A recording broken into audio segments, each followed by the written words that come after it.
I'd like to introduce our keynote speaker tonight. It is my pleasure to introduce Constancio Larguia. Constancio started his career as a co-founder of Patagon.com, the first online stockbroker of Latin America. The company was headquartered in Miami and had operations in Argentina, Brazil, Mexico, Venezuela, Chile, and the United States before being acquired by Banco Santander. Constancio is also the founder of Weemba, an online lending platform where lenders and borrowers meet to optimize their assignments and request of loans. Weemba is headquartered in Miami and operates in Spain, Argentina, and soon in the United States.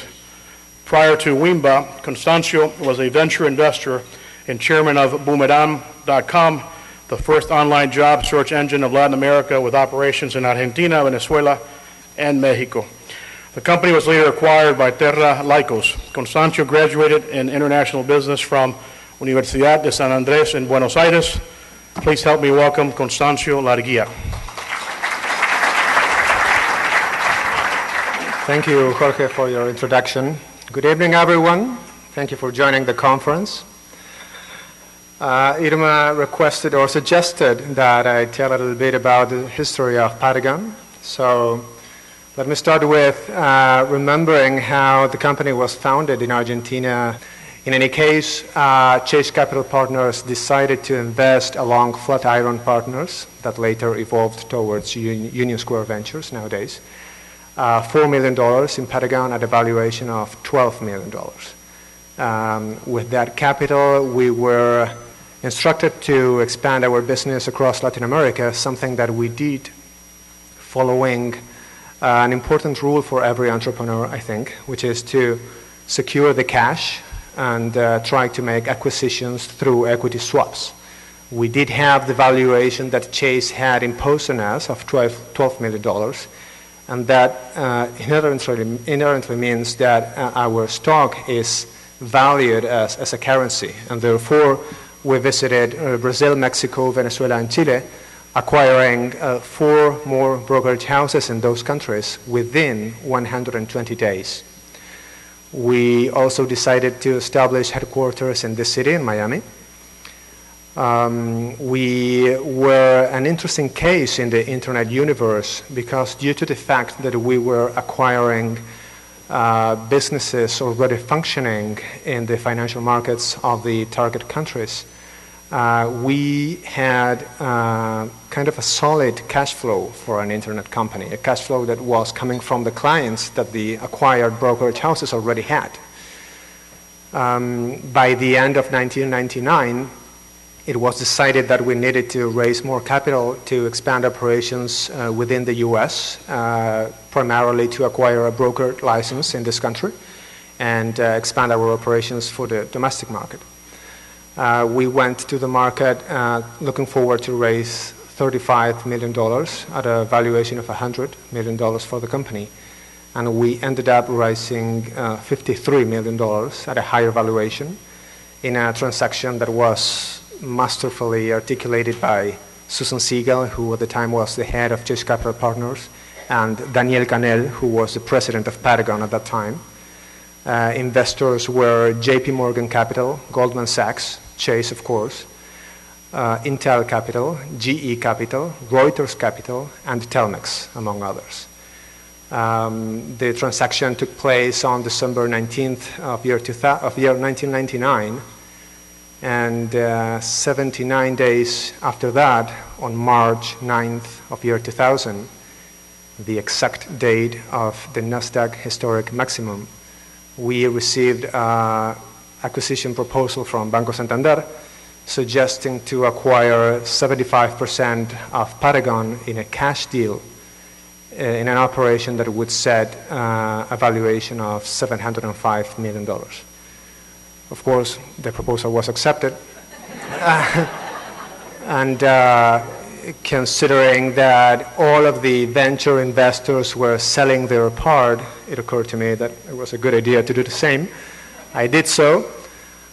The basic plan of Banco Santander by acquiring Patagon was to take it public. The rationale of the transaction was that considering that at that moment Terra Networks was worth $30 billion in the market in Spain, and considering that the only business model that Terra had was selling banners, not even the targeted advertising campaigns that Google later invented in year 2003. Since Terra had a valuation of that level, basically the thesis was that the valuation was due to the fact that the owner of Terra Network was Telefónica de España, and that the investors in the market were placing a valuation of $30 billion to Terra, assuming that at some point the management at Terra Networks would figure out how to crisscross the client base of Telefónica de España across Latin America and Spain. And when that happened, the company would be worth 30 billion or more. With this thesis, Banco Santander proposed a scenario in which, considering that Paragon had brokerage licenses in 5 countries across Latin America and was in the process of acquiring one in the US, and that the brokerage business is significantly more solid than selling banners. Once the solid business that Paragon had was to be crisscrossed about the client base that Banco Santander had across Latin America, Europe, and eventually in the US through the efforts that they were already conducting by acquiring banks in this country, Paragon.com should be worth at least $30 billion. With that theory, the acquisition took place. Unfortunately, as all of us know, the timing was not good.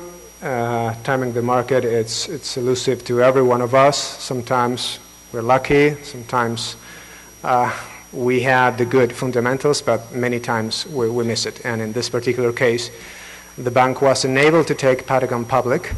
They did proceed to merge it with Open Bank, which was a telephone-based bank that Banco Santander had in Spain and Germany. And that is how the story continued. Unfortunately, the operations in Latin America were dismantled and the brokerage license were sold. When trying to think of the learning lesson that Paragon meant to me, I always come back to identify the importance of having just the right investors in the company. Through the history of Paragon, even though it was very short but extremely intense, I can see a decade later how every single critical decision was correctly indicated by the investors that we had at that time. As you can imagine, Wences and I were 25 years of age at that moment, 24. We could never grow the business as we did without the constant support of Susan from Chase primarily, and the investors that later entered in December of that year, even though their participation in the company was only for 79 days. I do believe that, Irma, what you are creating with your team is a fantastic effort. It is evident how Stanford University is the center of all venture capital activity in the Silicon Valley, as well as entrepreneurial endeavors. I do believe that FIU should claim that space for the venture capital activities, not only in southeastern United States, but also, of course, for Latin America. I do believe that if this was not done before by any other entity, it's because FIU is the right entity to do this. I embrace the efforts that you and your team are making, and looking forward to support them and be a part of this journey that you are suggesting. Thank you very much.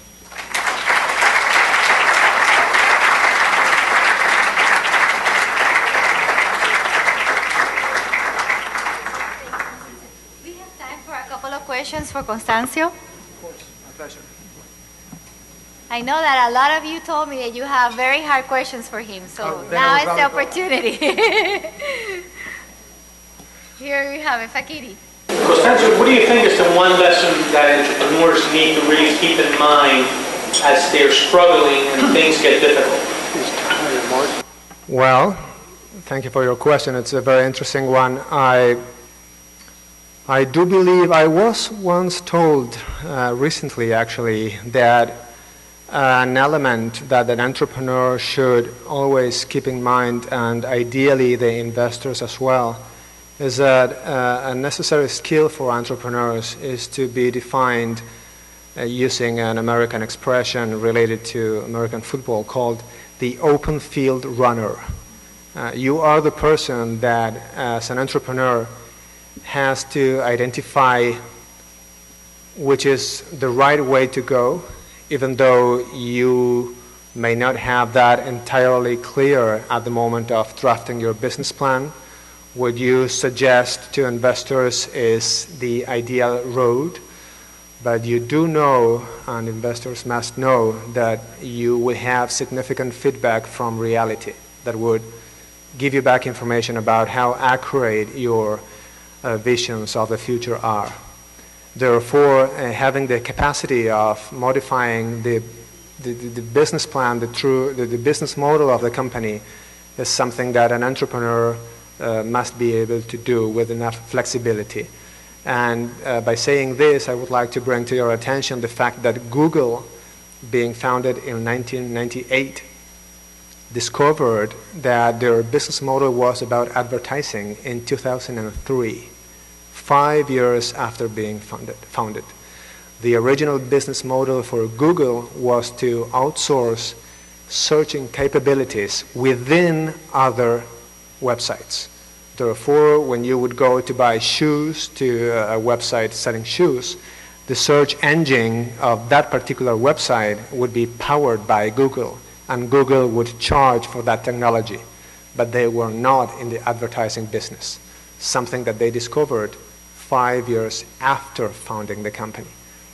And of course, immediately 1 year after that, in August 19, 2004, the company went public, and the rest is known history.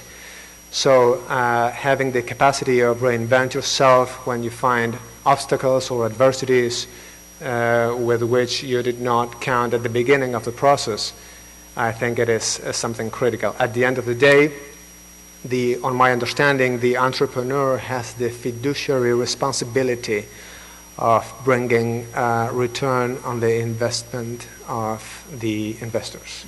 That is the basic and very main object of, I think, what we do.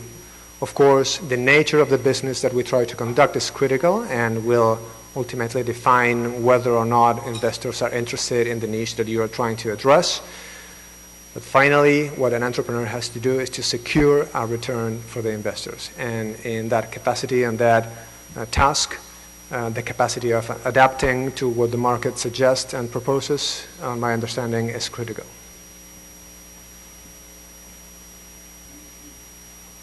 Any other questions?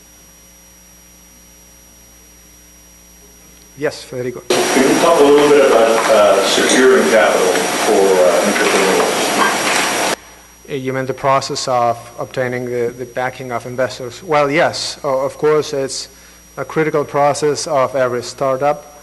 I think it is critical not only the business model, but of course, following the lines of what I have just described, the capacities of the entrepreneur to make the investors believe that he will do the best efforts to some way or the other secure a return. The process, of course, sometimes can be exhausting. Unfortunately, it takes a lot of the time of the entrepreneur from addressing the business challenges that the company must face. That is something with a situation with which we constantly deal. Every time we are in a roadshow, we know, unfortunately, that during 4 to 6 months, we won't be able to address the needs of the business. That's why it's important for the business not to have a one-man show in the form of the entrepreneur, but rather a solid team, ideally with entrepreneurial skills as well, to make decisions without the direct indication of the entrepreneur who might be in another country or another state showing up the business to investors. So again, it's an exhausting process. It's exciting as well, but it needs to be done. Yes, please. Traditionally, most U.S.-based entrepreneurs focus only on the U.S. market. Right. If they look at other global markets, it's certainly not Latin America. Right. Up until recently, the biggest problems have been currency risk, political risk, finding trustworthy partners in the local market overseas, and also just cultural translation. What sells in the U.S., they might have no clue how it might That's translate. correct. How would you respond to that bold way of thinking? You did something quite different. You weren't a U.S.-based entrepreneur, but yet you created something of great value by ignoring all the risks, or embracing them, I guess. Very good. Thank you. I do believe that for American investors, invest in other regions of other countries, other continents, represent risks, of course, that they are not used to deal with in the U.S. Unfortunately, that's the truth. I do believe, however, that having the right type of partners, local investors, monitoring the development of the local business, it's critical. I wouldn't suggest an American investor to invest in a venture operating overseas without a local investor that knows the market, knows the idiosyncrasies of the different countries, and can be close to the entrepreneur. As many of us know, many investors in the Silicon Valley say that they won't invest in any venture to which they cannot drive. And I think they have a point, especially considering how much creativity it is being generated in that area. I do endorse, however, Miami to become a center for, again, Southeastern American activity and, of course, Latin America. Ideally, Miami would become a place where companies servicing the Latin American market would be headquartered and subject to American regulatory frames, commercial uses, and American law. This, of course, does not preclude or does not protect the company from being exposed to some unfortunate regulations or proceedings in our countries. But it is something closer to the investor. Having said this, of course, I do believe that Latin America represents a tremendous potential, especially for me that believe that the following 10 years could be the counter cycle of the past 10 years in some of our countries, and being this a good thing, on my understanding. So I do believe that Latin America will represent a tremendous opportunity for investments. I suggest that American investors get local partners that, believe me, they are very much looking forward to partner with American investors. So it's just a matter of finding the right one and going for it, I think.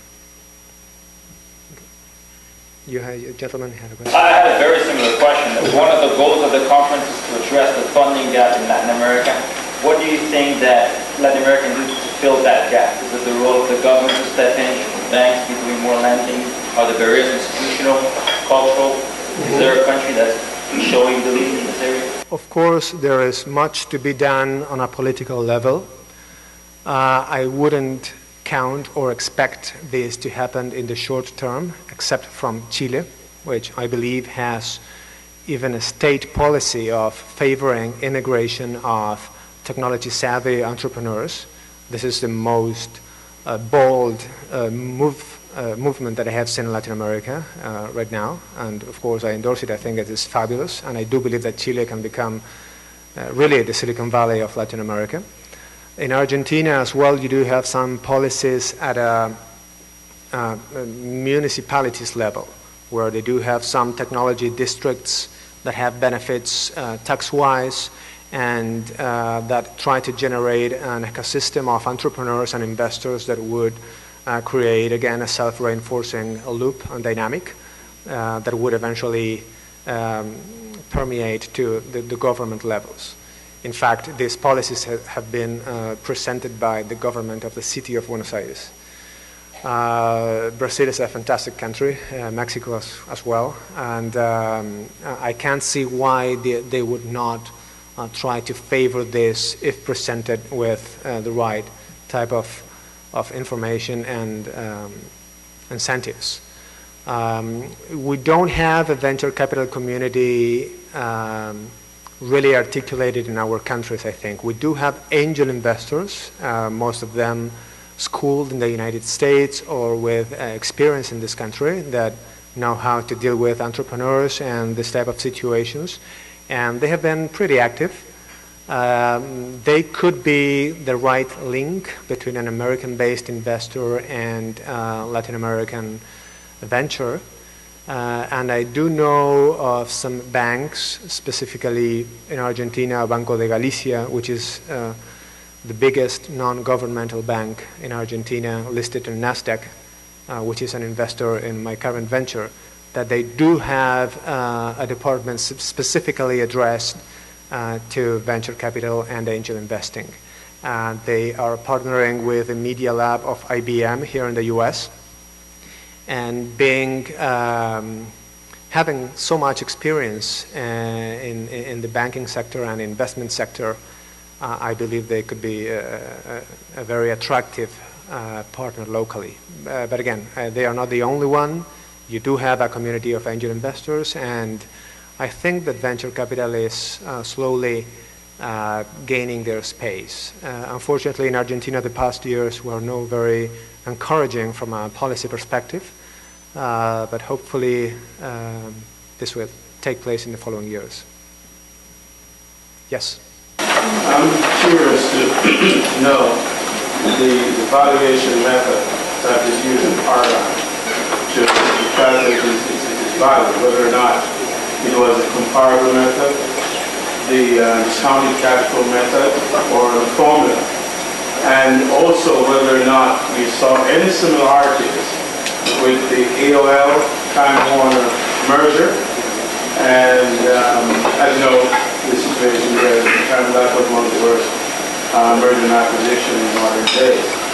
So, and Time Warner AOL was the internet entity, something similar to what you're doing. I'm trying to draw some parallels to see anything there, so that for those of us who are interested in that particular industry, and also get an understanding of the valuation process, is, as you know, if the net present value at the time of acquisition is -1, even though the company is still profitable, most times than not, you end up with a failed company regardless. This underwriting of the cost of it is very high. So I'd like to get your... Thank you. It is good that you bring the example of AOL and Time Warner. Indeed, I can find some similarities from the perspective that Patagon acquired running and quite successful brokerage houses in Brazil, Mexico, Venezuela, and Chile through equity swaps, as our equity was valued based on the valuation that Chase gave us. So when you go acquiring with your own equity, it's like having a very valuable currency. That's what happened with AOL and Time Warner. The thing regarding the valuation, I must say that in most cases, and I think this is acceptable in the industry, the valuations are not set through commonly accepted standards from an accounting perspective. Yeah. So in our particular case, the peculiar acquisition price of $705 million is because after we raised the capital in December from JP Morgan, Goldman Sachs, and the other investors, we were approached by Merrill Lynch presenting a term sheet saying that they could take us public at a valuation of $700 million. And so the dealings with Banco Santander were in the lines of saying, look, just make an offer that is slightly over the $700 million and in a cash deal, which should we have gone public with Merrill Lynch, the venture investors would not have access to that liquidity immediately. And therefore, the deal flowed very fast. That was in our particular case. I do know, however, and I think that most of you will agree with me, with the fact that valuations in this sense are just a matter of a conversation. Union Square, Foursquare, this very interesting company of geo-localization, got a valuation of $100 million just a few months ago. Fred Wilson investing in the company, Ben Horowitz, Mark Andreessen. And the only reason for which they got the $100 million valuation is because Yahoo had made an approach to acquire the company at slightly a lesser price. So, as subjective this sounds, it is usually, but that's how it works. If the investor truly believes that the startup has a future, has legs, and has a business model that could turn into profit in the medium term, that's how it goes. Same thing with Facebook. Facebook was about to receive as investor a newspaper from the East Coast until a fund in the Silicon Valley just placed a higher bid, and that's it. Okay, well, thank you, Thank you very much. Constancio. Thank you very much.